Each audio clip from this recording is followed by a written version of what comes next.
இந்த மருத்துவ ஜோதிடம் அப்படின்றதுனா என்னன்னு தெரிஞ்சுக்கிறதுக்கு நாங்கள் எல்லாருமே ரொம்ப ஆவலாக இருக்கும். அப்படின்னா என்னன்னு சொல்ல முடியுமா? வீட்டில் யாருக்காவது இந்த கட்டிகள் ஏதோ ஒரு இடத்துல கட்டிகள் வரும். பெண்களாக இருந்தால் கர்ப்பப்பை சார்ந்த கட்டிகள், நீர் கட்டிகள், அல்லது ஒரு சிலருக்கு வந்து கொழுப்பு கட்டி இருக்கும். அங்கங்கே கொழுப்பு கட்டிகள்லாம் இருக்கும். அவங்க ஜாதத்தெல்லாம் வாங்கி பார்த்தேன், நீங்கள் கண்ணை மூடிட்டே சொல்லிடலாம். இதில் நம்ம மற்ற ஜோதிட முறைகள் மாதிரி பலவீனமாக இருந்தால் இந்த பிரச்சனை வரும், அல்லது ரொம்ப பலமாக இருந்தால் இந்த பிரச்சனை வரவே வராதுன்னெலாம் இல்லைங்க. பலம் இருந்தாலும் பலமாக இல்லாமல் இருந்தாலுமே அவருக்கு அந்த பிரச்சனை வரும்.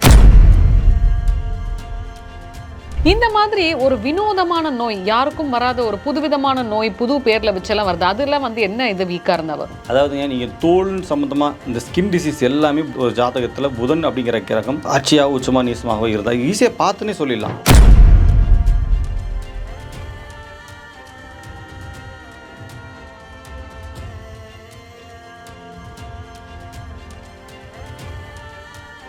வணக்கம் மக்களே, welcome to our channel. So இன்னைக்கு நம்ம கூட பார்த்தீங்கன்னா மருத்துவ ஜோதிடர் பத்மநாபன் சார் இருக்காரு.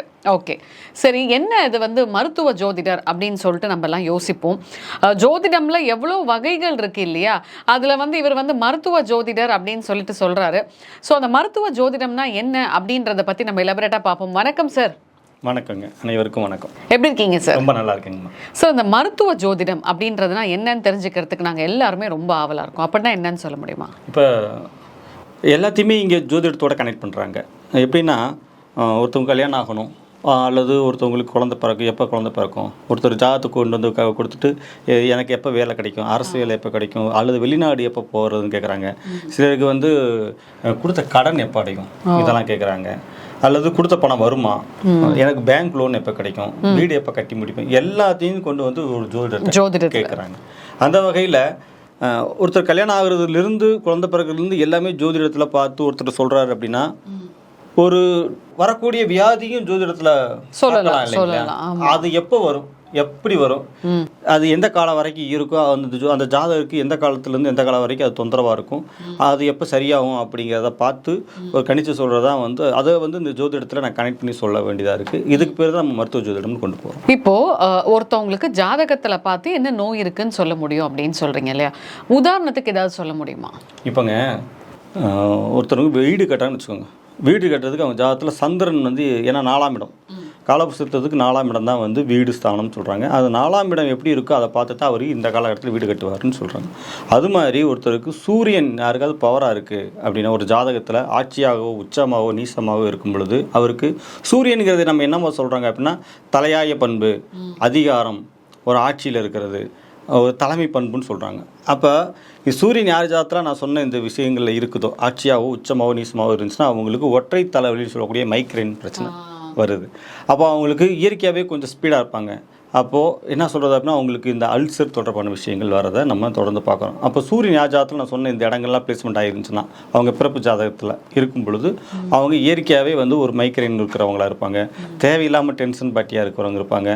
எந்த ஒரு இடத்துலையும் ஒரு 4 பேர் இருக்கிற இடத்துல இவங்களுடைய சவுண்டு ஜாஸ்தியாக இருக்கும். ஒரு ஆளுமை செய்யக்கூடிய இடத்துல இருக்கும் பொழுது ஆட்டோமேட்டிக்காக தனக்கு மரியாதை வேணும் அப்படின்னு தன்னுடைய அந்த ஆளுமை நிலைநாட்டுறதுக்காக வரக்கூடிய டென்ஷன், என்னை யார் மதிக்கலை அப்படிங்கிற மாதிரி வரக்கூடிய டென்ஷன், இதெல்லாமே அவருக்கு வருது. இது அவருக்கு நம்ம சொல்கிறோம், சூரியன் இந்த மாதிரி இருக்குங்க, பார்த்துக்குங்க அப்படின்னு சொல்லி சொல்கிறது தான் வந்து மருத்துவ ஜோதிடம். Super super. இப்போது பொதுவாக வந்து இந்த ஜாதகத்தில் வந்து நிறைய பேர் சொல்லுவாங்க, நீர்க்கட்டிகள் ஒரு சில பேருக்கு நிறையா இருக்கும் அப்படின்னு சொல்லுவாங்க. சில பேருக்கு வந்து கர்ப்பப்பை சார்ந்த பிரச்சனைகள் இருக்கும் அப்படின்வாங்க. இது வந்து என்ன பலவீனமாக இருந்தால் அது மாதிரி வரும்? இதில் நம்ம மற்ற ஜோதிட முறைகள் மாதிரி பலவீனமாக இருந்தால் இந்த பிரச்சனை வரும், அல்லது ரொம்ப பலமாக இருந்தால் இந்த பிரச்சனை வரவே வராதுன்னெலாம் இல்லைங்க. பலம் இருந்தாலும் பலமாக இல்லாமல் இருந்தாலுமே அவருக்கு அந்த பிரச்சனை வரும். ஏன்னா ஒரு ஜாதகத்தில் ஒரு கிரகம் பலமாக இருக்குது அல்லது பலமாக இல்லை, இது ரெண்டுமே முக்கியத்துவம் பெறுது. நான் படித்தது வந்து ராஜநாடி மெத்தட் படிச்சிருக்கிறேன். இதில் வந்து பார்த்திங்கன்னா, ஆட்சியில் இருக்கக்கூடிய கிரகமாக இருந்தாலும் சரி, உச்சமாக இருக்கக்கூடிய கிரகமாக இருந்தாலும் சரி, நீசமாக இருக்கக்கூடிய கிரகமாக இருந்தாலும் சரி, இது எல்லாமே உங்களுக்கு அது தொடர்பான விஷயத்தை தான் சொல்லுது. இப்போ சில மெத்தடில் சொல்லுவாங்க, ஆட்சி இருக்கிறது வந்து நல்லா பாசிட்டிவாக கொடுக்கும், உச்சமாக நீசமாக இருக்கிறது வந்து நெகட்டிவாக கொடுக்கும். அப்படிலாம் இல்லைங்க.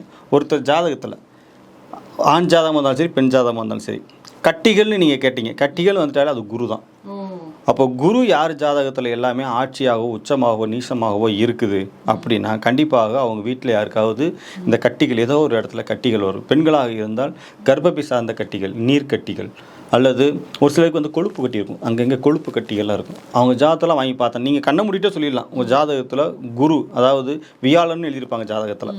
இந்த இடங்கள் வந்து நான் சொன்ன இடத்துல ஆட்சி உச்ச நீசமாக இருக்கிற இடத்துல தான் இருக்கும் கண்டிப்பாக. அது ஆண்களாக இருந்தால் கொழுப்பு கட்டியாக இருக்கும். சிலருக்கு வந்து பார்த்திங்கன்னா இந்த குடலில் மலக்குடலில் கட்டி இருக்குன்னு சொல்லுவாங்க. இந்த மாதிரி விஷயம், இந்த குடல் சம்பந்தமான விஷயமே வந்து குருவோட சேர்ந்தது தான். இவங்களுக்கு இந்த இடத்துல இருக்குது அப்படின்னு. இது பெண்களாக இருந்தால் பிசிஓடி நீர்க்கட்டிகள் அல்லது சதக்கட்டி சிட்ஸ்ன்னு சொல்லுவாங்க இல்லைங்களா, சதக்கட்டிகள், இதுவும் குருவோடைய வேலை தான் அப்படின்னு. இவங்களுக்கு என்ன ஆகுது அப்படின்னா கட்டிகள் அதிகமாக இருக்கும்போது அவங்களுக்கு குழந்தை பிறப்பு தாமதமாகுது. ஒன்று கரு தங்குறது இல்லை, அப்படியே தங்குனாலும் ஒரு 3 மாதம் 4 மாதத்தில் ஏதோ ஒரு காரணத்துக்காக அது வந்து மிஸ்கரேஜ் ஆகிடுது. இதுக்கு எல்லாத்துக்கும் காரணம் கட்டிகள். இன்றைக்கி நிறைய இடங்களில் பார்க்குறோம் செயற்கை கருத்தரித்தல் மையம், கட்டிகள் நீக்கக்கூடியது, இதுக்கெல்லாம் நிறைய ட்ரீட்மெண்ட் பெரிய அளவில் போயிட்டுருக்கு. இதுக்கெல்லாம் காரணம் என்னென்னா அவங்க ஜாதகத்தில் குரு ரொம்ப பவர்ஃபுல்லாக இருக்குது. நீங்கள் வலுவாக இருந்தாலும் சரி, வலு இல்லாமல் இருந்தாலும் சரி, கண்டிப்பாக குரு இந்த இடத்துல இருந்தால் அவங்களுக்கு கட்டிகள் தொடர்பான சிக்கல் இருக்கிறத நம்ம தொடர்ந்து பார்க்குறோம். அதே மாதிரி ஆண்களுக்கு வந்து முக்கியமான பகுதியில் பிரச்சனைகள் வர்றது, விந்தணுக்கள் அடி வாங்குறது, இதெல்லாம் எப்படி நம்ம ஜாதகத்தில் தெரிஞ்சுக்கலாம்? பார்க்கலாங்க, ஜாதகத்தை வாங்கணுன்னே பார்த்துடலாம். இப்போ ஆண் ஜாதகத்தை பொறுத்த வரைக்கும் நீங்கள் சொல்கிற ப்ரைவேட் பார்ட்ஸு, இந்த ப்ரைவேட் பார்ட்ஸை பொறுத்த வரைக்கும் ஒரு இனப்பெருக்க உறுப்பு, அது ஆண்களாக தான் சரி பெண்கள், இனப்பெருக்க உறுப்புகளை பொறுத்த வரைக்கும் அது வந்து சந்திரன் அப்படிங்கிற கிரகமும் சுக்கிரன் அப்படிங்கிற கிரகமும், இது ரெண்டுமே ஒன்றுக்கொன்று தொடர்பு இருக்குது. அல்லது ஒரே ராசியில் இருந்தாலும் சரி, ஒன்றுக்கொன்று அந்த பார்வையில் இருந்தாலும் சரிங்க, அவங்களுக்கு சிறுநீர் தொடர்பான பிரச்சனை, சிறுநீர் பிரச்சனை வேறு, சிறுநீரக பிரச்சனை வேறு. இந்த ரெண்டும் தொடர்பான பிரச்சனையில் அவங்களுக்கு சிக்கல் இருக்கிறத நம்ம தொடர்ந்து பார்த்துக்கிட்டே இருக்கிறோம்.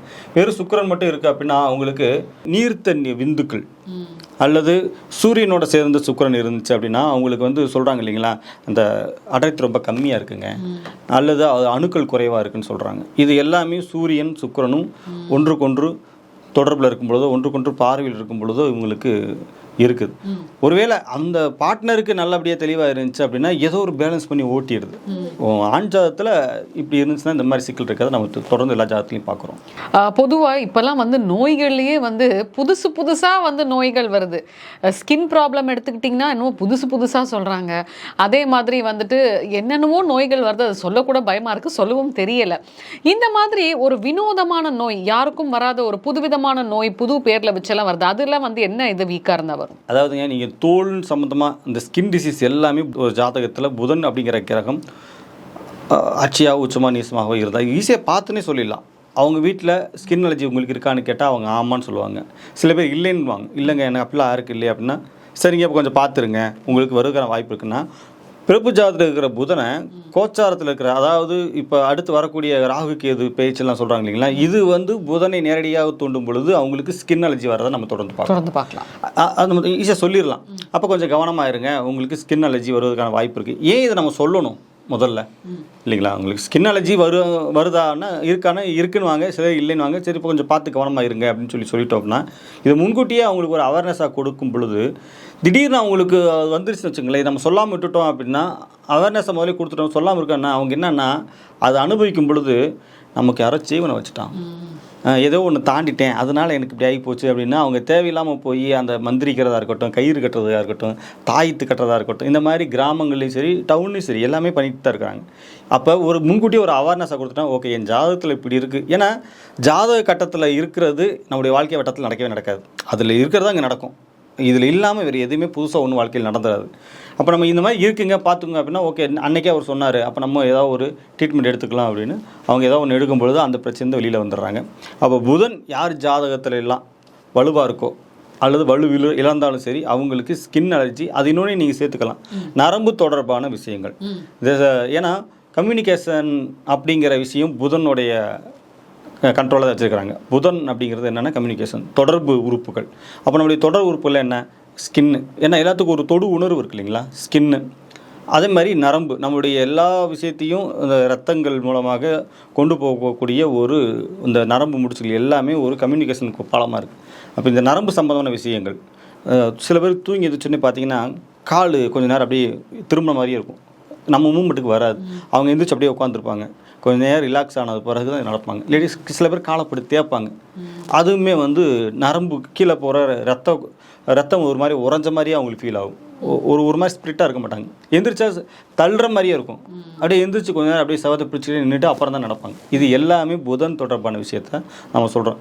யார் ஜாதகத்தில் எல்லாமே வந்து புதனும் சனியும் ஒன்றுக்கொன்று பார்வை பெற்று ஒரே ராசியில் இருந்தாலும் சரி, ஒன்றுக்கொன்று பார்வை பெற்றிருந்தாலும் சரி, அவங்களுக்கு இந்த நரம்பு தொடர்பான பிரச்சனை வெரிகோஸ் வெயின் சொல்கிறாங்க. வெரிகோஸ் வெயினாக இருக்கட்டும், ஸ்கின் அலர்ஜி, இது எல்லாமே வந்து பார்த்திங்கன்னா புதன் குறிக்கக்கூடிய கிரகம். நீங்கள் கேட்ட கேள்வி, மெயினான கேள்வி என்னென்னா வினோதமான நோய். என்னன்னே தெரிலங்க, பேரே வைக்கல, இன்னும் அதுக்கு பேர் வைக்கலைங்கிற மாதிரி இருக்கு. நம்ம தான் போய் பேர் வச்சுட்டு இனிமேல் தான் நம்ம பேர் வச்சுக்கோம். சோறு வச்சே பேர் வச்சான்னு கேட்குற மாதிரி இருக்கு. அப்போ இந்த பேர் வைக்காத வினோதமான நோய்கள் எல்லாத்துக்குமே புதனும் சந்திரனும் ஒரு ஜாதகத்தில் ஒன்றுக்கொன்று தொடர்பு பெற்றிருந்தால் அல்லது ஒரே ராசியில் இருந்தாலும் கூட இந்த வினோதமான அவங்க ஒரு மாதிரி சஃபர் ஆவாங்க. போய் பிளட் டெஸ்ட் எடுக்க சொல்லுவாங்க. பிளட் டெஸ்ட் எடுத்துகிட்டு வருவாங்க. வந்து பார்த்தாலும் டாக்டர் ஒன்றுமே இல்லை, நல்லா தான் இருக்குவாங்க. அப்போது என்னதான் இருக்குது பிரச்சனை, ஒன்றுமே இல்லைங்க. அப்போ ஏதோ ஒரு டேப்லெட் போடுவாங்க. அது சாதாரண சத்து மாத்திரையாக இருக்கும், அல்லது ஒரு இம்யூனிட்டி டெவலப் பண்ணுறதுக்கான ஒரு மாத்திரையாக இருக்கும். அது போடுவாங்க, ஒரு 2 நாள் சரியாயிடும். ஓகே சரியாயிடுச்சு அப்படின்னு அவங்க வேலையை பார்க்குறோம். 2 நாள் கழிச்சு திரும்ப அது வரும். அது காரணமே தெரியாது. இந்த மாதிரி காரணமே தெரியாத வினோதமான சிக்கல் எல்லாமே புதன் சந்திரன் ஒரு ஜாதகத்தில் வலுவாக இருந்துச்சு அல்லது ஒன்றுக்கொன்று தொடர்பு இருந்துச்சுன்னா அவங்களுக்கு இந்த சிக்கல் வருதுங்க. இப்போ ஒரு சிலர் பார்த்தீங்கன்னா இந்த ஸ்கின்னில் வந்து பார்த்தா ஒயிட் பேச்சஸாக வரும். அதுக்கு என்ன காரணம் தெரியாது. அவங்க போய் நாட்டு மருந்து எடுத்துக்குவாங்க அல்லது அலோபதி எடுத்துப்பாங்க, எல்லாமே எடுத்துப்பாங்க. அந்த காலகட்டம் வந்தோடனே ஒரு மாதம் 2 மாதத்தில் சரியாயிடும். அவங்க மருந்து எடுக்கலைனாலும் சரியாயிடும், மருந்து எடுத்தாலும் சரியாகும். அவங்க ஜாதகத்தில் வாங்கி பார்த்தீங்கன்னா புதன் சந்திரன் காம்பினேஷனில் இருக்கும். அப்போ இதுக்கெல்லாம் என்ன செய்யலாம் அப்படின்னா, நம்ம அவங்களுக்கு சொல்லி புரிய வச்சுட்டு இது இப்படி தாங்க இருக்கும், கொஞ்சம் கவனமாக இருங்க அப்படின்னு சொன்னால், அப்போ இது எப்படி கவனமாக இருக்கிறது? நான் ஒரு வைத்தியராக, ஒரு மருத்துவம் பார்க்குற ஒரு வைத்தியராக இருக்கிறனால நம்ம என்ன சொல்ல வேண்டியது இருக்குது? உணவு முறையில் தான் சரி பண்ண முடியும். நம்ம சாப்பிட்ற சாப்பாடு ஏதோ ஒரு விதத்தில் அவங்களுக்கு அலர்ஜி ஆகுது, அதனால அவங்களுக்கு அது சேர மாட்டேங்குது. ஆல்ரெடி அவங்க ஜாதகத்திலே அந்த காம்பினேஷன் இருக்கிறனால அந்த சிக்கல் கொடுக்குது. அப்போ இவங்கெல்லாம் என்ன செய்யலாம் அப்படின்னா, முடிஞ்ச வரைக்கும் நான்வெஜ் தவிர்த்துடலாம். இந்த ஸ்கின்னுக்கு அலர்ஜி தரக்கூடிய ஐட்டங்களை, இந்த கத்திரிக்காயிலேருந்து பாவக்காயிலேருந்து இந்த கசப்பு ஐட்டங்களை கொஞ்சம் அவாய்ட் பண்ணிவிட்டு, இயற்கையான கசப்பான திரிபலா மாதிரி இருக்குது இல்லைங்களா, கடுக்காய், தாண்டிக்காய், நெல்லிக்காய், இந்த மாதிரி இயற்கையான கசப்பு, துவர்ப்பு, இனிப்பு கொடுக்கக்கூடிய அந்த திரிபலாவாக இருக்கட்டும், கடுக்காய் மெயினாக எடுத்துக்கிறது. வள்ளல் பெருமான் சொன்ன முக்கூட்டு சூரணம், கரிசலாங்கண்ணி, முசுமுசுக்க, வல்லாரை, இந்த மாதிரி நிறைய மூலிகைலாம் சொல்கிறாங்க. இந்த மாதிரி மூலிகைகள் அவங்க தொடர்ந்து எடுத்துக்க அவங்களுடைய ரத்தம் சுத்திகரிக்கப்பட்டு ஸ்கின்னில் அலர்ஜி வராமல் இருக்கிறதுக்கு இது பெரிய அளவில் உதவியாக இருக்குங்க. ரொம்ப அருமையாக சொன்னீங்க சார். அதாவது வந்து மருத்துவம் சார்ந்த அந்த ஜோதிடம்னா என்ன அப்படின்றத பற்றி ரொம்ப அழகாக சொன்னீங்க சார். நன்றி. வணக்கங்க.